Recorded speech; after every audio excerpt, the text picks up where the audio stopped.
vais montrer la recette la plus facile au monde.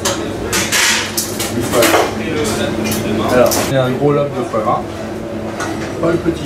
Il a plus de mal, le petit lobe, à résister à ce genre de cuisson. On va faire autre chose ici. On va l'assaisonner. On va le paner aux épices. Alors là, on y va.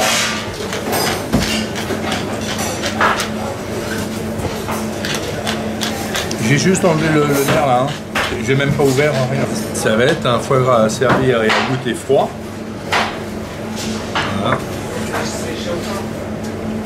En goût, quelle est la différence avec une terrine? Ça va être différent parce que la texture va être différente. Il va être un peu plus serré. Alors ce foie gras, quand il va être cuit et refroidi, autant la terrine, il faut la sortir au dernier moment, la couper, qu'elle soit bien froide. Celui-ci, il faut le laisser revenir un tout petit peu en température pour qu'il soit plus mou, plus souple. De la noix de muscade. On a l'impression que j'en mets beaucoup, mais après la cuisson, il ne reste pas grand-chose. Une poêle bien chaude, un peu d'huile, et on met le foie gras à rôtir. À rôtir, en fait, ça va durer quelques minutes. Ça va durer 4 minutes, 5 minutes.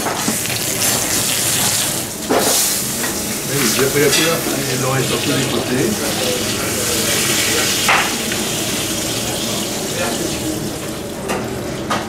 Il doré sur tous les côtés, il est magnifique, hein. Vraiment il est très très beau.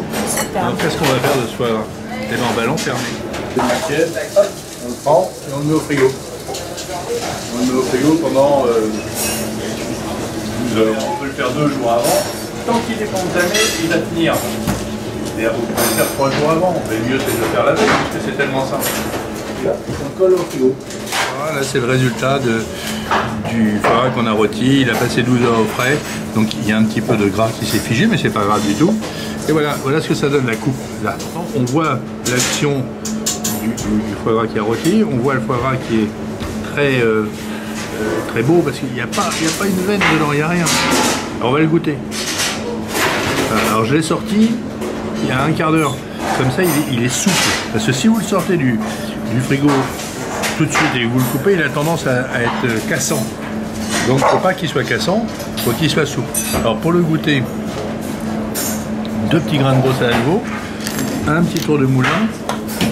Alors vous pouvez l'accompagner d'une petite salade de haricots verts, vous pouvez l'accompagner d'une petite salade de crêpes, vous pouvez l'accompagner de pain grillé, de toast, de brioche.